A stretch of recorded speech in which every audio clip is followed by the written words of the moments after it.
கடன் கடன் கடன் ஆண்டவரே கடன். யாராவது ஹெல்ப் பண்ணுவாங்களா? யாராவது உதவி செய்வாங்களா? யார் உதவி செய்ய? பிச்சைக்கார மாதிரி அலைகிறது.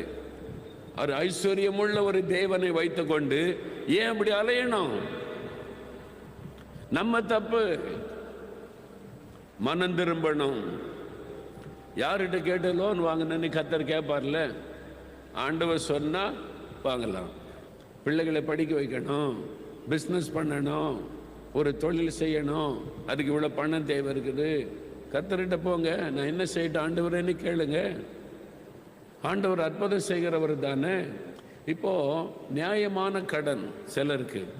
திடீர்னு ஒரு ஆக்சிடெண்ட் ஆயிட்டு, ஆஸ்பத்திரி செலவு வந்துட்டு, 1 லட்ச ரூபா செலவாயிட்டு கடன்.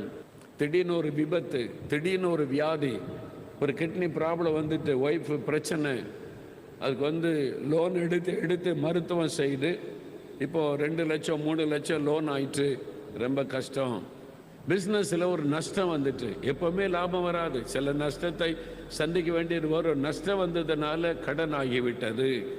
சிலருக்கு பிள்ளைகளை படிக்க வைக்கிறதுல கடன், கல்யாணம் பண்ணுறதில், வீடு கட்டுறதுல கடன். வீட்டை கட்டிப்பார், கல்யாணம் பண்ணிப்பார் அப்படின்னு சொல்லி ஒரு பழமொழி சொல்லுவாங்கல்ல. அப்போ வீடு ரெண்டுமே பட்ஜெட்டில் நிற்காது. ஒரு பட்ஜெட் போடுவீங்க, கட்டி முடிக்கும் போது ஏறிடும். அதே மாதிரி கல்யாணத்தில் நிறைய வீண் செலவு. நிறைய கிறிஸ்தவங்களை பார்த்துருக்கிற கல்யாண கார்டு, ஒரு கார்டு 100 ரூபாயாம். அது ரொம்ப பெருமையாக சொல்லுவாங்க.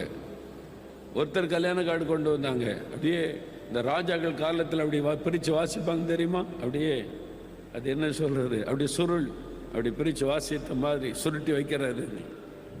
ஒரு கல்யாண கார்டுக்கு 1000 ரூபா. ஒரு கல்யாண கார்டுக்கு 1000 ரூபாயா? 1000 கல்யாண கார்டு அடித்து எவ்வளோ ஆச்சு? தலை சொத்துது நமக்கு.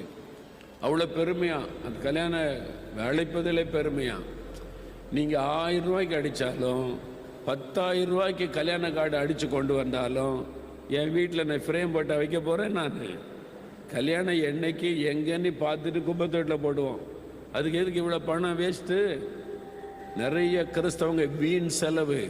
எதுக்கு? பெருமை, வீண் பெருமை. கல்யாணத்துக்கு இப்படி செலவு, அப்படி செலவு, ஆடம்பர செலவு.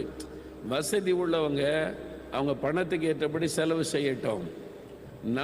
நம்முடைய வருமானத்துக்கு ஏற்றபடி செலவு பண்ண பழகணும். அவங்க பண்ணுறாங்க, இவங்க பண்ணுறாங்க, நானும் பண்ணிடுறேன். ஒரு காலத்தில் கல்யாணத்துக்குன்னா ஒரே ஒரு கல்யாண கார்டு வரும், பார்த்துருக்கீங்களா? இப்போ ஒரு கல்யாணம்னா அப்புறம் 2 கார்டு. எதுக்கு? நிச்சயதார்த்தத்துக்கு